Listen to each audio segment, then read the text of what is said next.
오늘 우리가 함께 읽어가는 말씀은 누가복음 6장입니다. 이 누가복음의 앞부분 1절부터요 11절까지의 내용은 이 안식일과 관계된 두 가지 사건이 기록이 됩니다. 제자들이 배가 고파서 안식일에 밀 이삭을 잘라서 먹은 일, 그것이 하나가 있었고, 또 손이 마른 사람을 예수님께서 다른 안식일에 그를 치유하시는 사건이 있게 됩니다. 그런데 이 사건을 하나의 계기로 삼아서 이 종교 지도자들이 아주 이 예수님을 더 미워하게 되는 계기가 됩니다. 안식일에 대한 잘못된 규율을 그들이 가지고 있었기 때문에 이 안식일 날에 그렇게 한 일 자체에 대한 그들이 생각이 예수님의 생각과 다르다는 겁니다. 그래서 예수님은 안식일에 참으로 할 수 있는 일이 무엇이냐? 그것은 생명을 살리는 일과 선을 행하는 일들은 안식일에 행할 일이다. 그리고 예수님 자신이 인자가 곧 안식일의 주인이다. 이런 말씀을 이런 두 가지 사건을 통해서 말씀을 하십니다. 당시의 종교적 가르침과 많이 부딪히는 일들이 된다 하는 거죠. 이것은 결국은 유대 종교가 결국 진정한 말씀의 가르침으로부터 벗어나게 되었다는 것을 보여주는 예들이 될 것입니다. 그리고 예수님께서 마침내 12명의 제자를 기도하시고 나서 그것을 세우신 일에 관한 말씀, 이것이 12절부터 19절까지 이렇게 소개가 되고 있습니다. 그리고 이 12명의 제자들과 또 예수님을 따르는 많은 무리들이 있는 곳에서 예수님께서 설교를 하시게 됩니다. 마태복음 5장에서부터 7장까지의 내용을 마치 산에서 예수님께서 천국 복음을 전하신 것이다. 그래서 산상수훈이라 이렇게 부르는데요. 이 누가복음 6장 20절부터 마지막 49절까지의 내용은 이것이 마치 산이 아니라 평지에서 진행된 것처럼 표현됩니다. 그래서 소위 평지설교다 이렇게 부르기도 하는데요. 산상수훈의 내용이 잘 요약되고 있다라는 것을 우리가 확인해 볼 수 있습니다. 이 가운데서 빠져 있는 부분들은 특별히 유대인들이 고유하게 늘 가졌던 경건의 덕목들이라든지 이런 부분들이 마태복음 5장에서 7장 내용과 좀 비교해 보면 그런 부분들이 빠져 있음을 보게 돼요. 이 누가복음은 그 복음의 대상들이 유대인들에게도 물론 포함이 안 되는 것은 아니지만 이방인들에게 이 복음을 전하는 중요한 뜻이 있기 때문에요. 그래서 유대인들에게 아주 고유한 것들, 그런 부분들은 이 누가복음의 이 설교에서는 그런 부분들이 빠져 있다는 것을 우리가 확인해 볼 수 있어요. 그래서 가버나움 근처에 있는 곳에 어떻게 보면 평지 같고 또 어떻게 보면 약간 산, 이렇게 산의 경사진 것처럼 보이는 그곳에서 예수님께서 모여있는 무리들에게 천국의 복음을 설교하신 내용들, 이것이 우리가 읽은 20절에서부터 마지막 49절까지 소개가 됩니다. 오늘 우리가 좀 더 주의를 기울여서 살펴보고자 하는 부분은 이 평지 설교의 내용과 관계된 부분들입니다. 예수님께서는 두 종류의 사람을 구별해서 말씀하시죠. 복된 자들이 누구인가 하는 것과 화가 있는 자들이 누구인가 이렇게 구별해서 그 설교의 처음을 말씀하시기 시작합니다. 복된 자들에 관해서 말씀하실 때는 20절 보면은 너희 가난한 자라고 표현했습니다. 21절 가서 보면 우는 자 이렇게 표현했어요. 그리고 22절 가서 보면은 인자로 말미암아, 즉 예수님으로 말미암아 욕을 얻어먹고 버림을 받는 자, 박해를 받는 자, 그러한 자들은 참으로 복된 자들이다 이렇게 소개를 해줍니다. 마태복음에서는 심령이 가난한 자, 애통하는 자, 나로 말미암아 박해를 받는 자, 이렇게 여러 가지를 말씀하시면서 그러한 자들은 참으로 복된 자들이다. 행복한 사람들이다. 이렇게 말씀을 하신 바가 있습니다. 그러한 내용들이 여기에서는 이렇게 압축적으로 표현되고 있는 것을 우리가 보게 되고요. 반면에 화 있는 자들, 화 있을진저, 화 있을진저 이렇게 소개하는 말씀들이 주어지는데 24절에서부터 26절까지 소개가 됩니다. 가난한 자에 반하여 부유한 자, 또 줄인 자에 반하여 배부른 자, 또 우는 자에 반하여 웃는 자, 박해를 받는 자에 반하여 사람들에게 칭찬받는 자, 그러한 자들에게는 화가 있다. 이렇게 말합니다. 우리가 이 맥락을 생각하지 못하고 그럼 부자들은 다 화가 있는 겁니까? 늘 웃고 사는 사람들은 그런 겁니까? 우리가 또 이렇게 이 말씀을 오해하기 쉬운데 그런 의미는 아니라는 겁니다. 하나님의 나라가 예수님의 오심과 함께 그 나라가 임했습니다. 그 나라의 복음을 계속 전하면서 그 나라는 세상 나라의 이치와 반대되는 것들이 있다라는 것을 분명히 말씀하고 있습니다. 세상에서 복되다 말하는 사람은 어떤 사람들입니까? 오히려 예수님의 말씀에 의하면 화가 있다라고 말하는 자들은 세상 가운데서 참 복받은 사람들이다. 이렇게 사람들은 말하고 있습니다. 반면에 예수님께서 복되다라고 말씀하시는 그런 모습에 처하거나 그런 모습을 가지고 살아가는 사람들에 대해서는 바보 같다. 이렇게 사람들은 말한다는 겁니다.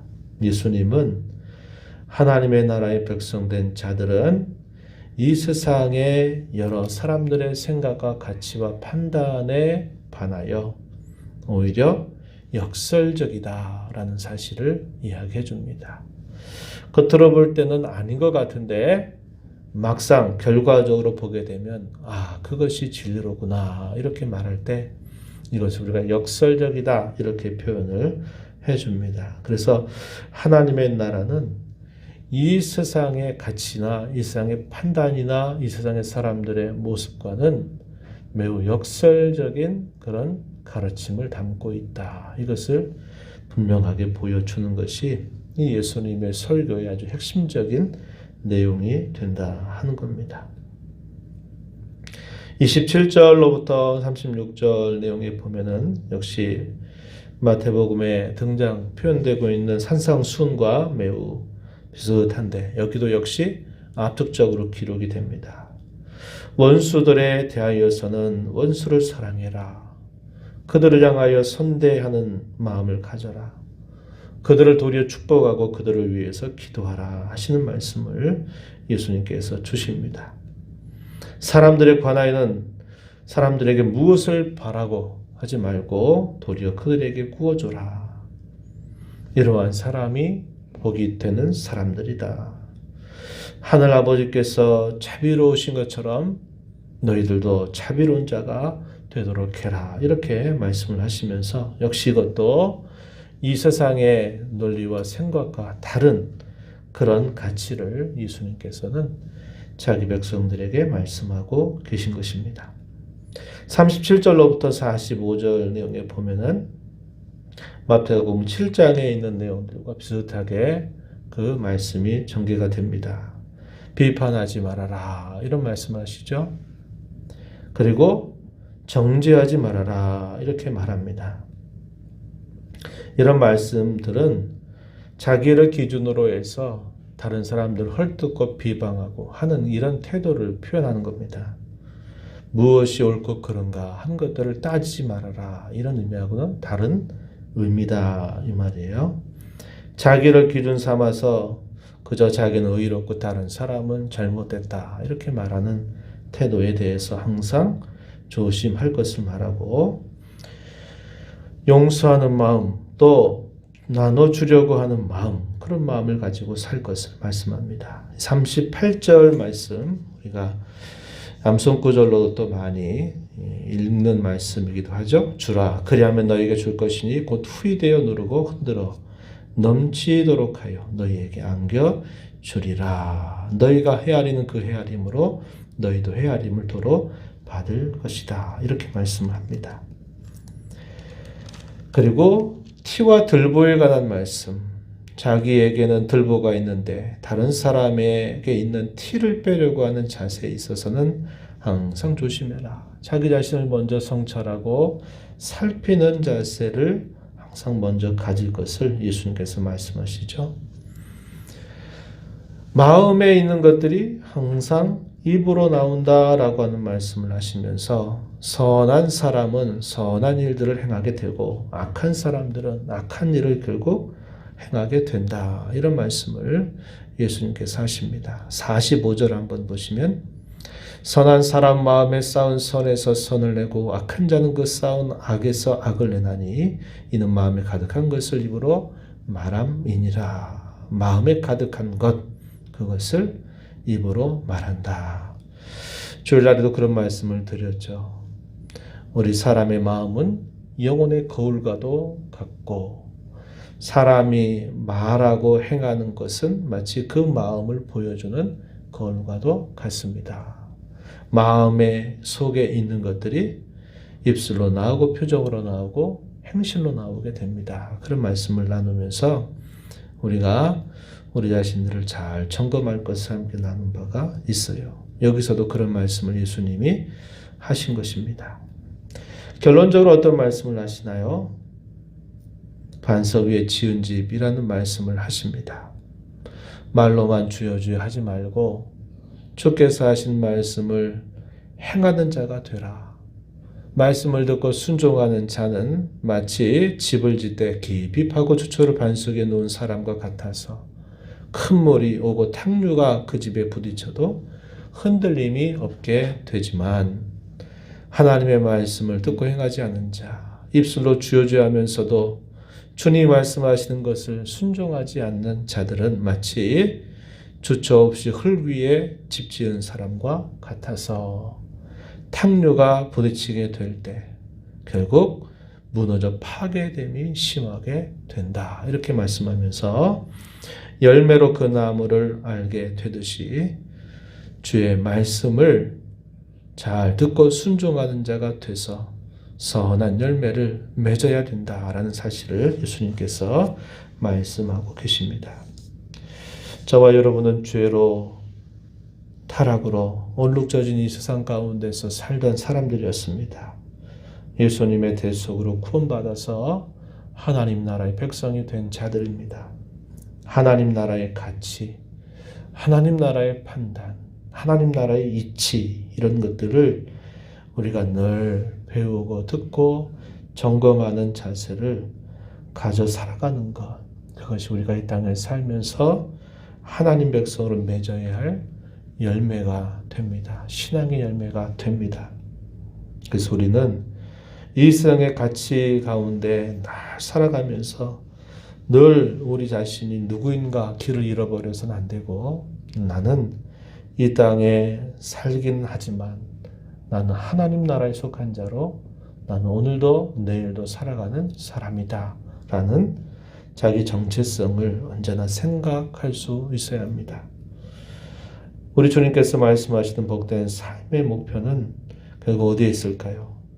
하나님의 모습을 닮아가는 겁니다. 하나님의 성품을 닮아가는 것이고 그러한 성품의 열매를 우리의 입술과 우리의 행실과 우리의 삶을 통해서 맺어가는 데 있음을 성경은 오늘도 우리에게 가르쳐 주고 있어요.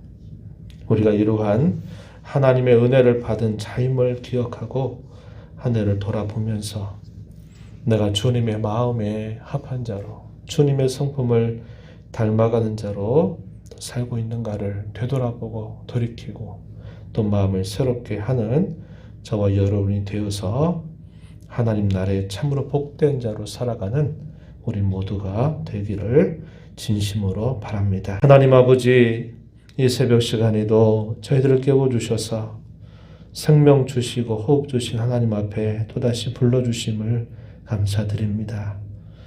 우리 주님께서 이 땅에 오셔서 하나님의 나라를 이루시고 그 나라에 사는 사람들은 누구든지 어떠한 가치관을 가지고 어떠한 생각을 가지고 어떤 행실을 행하며 살아야 될지를 주님께서 말씀하여 주십니다.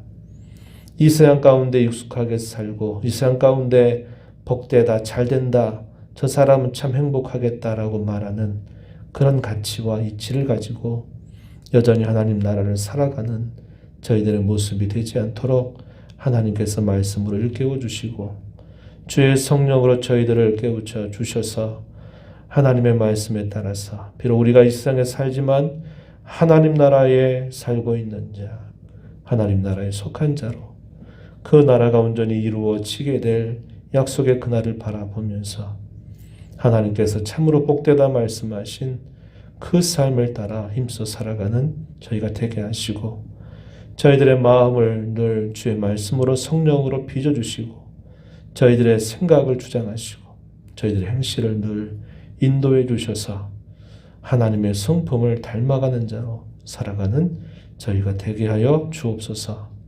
은혜의 보좌 앞에 나와서 아버지 은혜를 구하는 모든 심령들의 간구를 뒤비려 주시고 응답하시기를 바라옵고 예수님의 이름으로 기도하옵나이다. 아멘.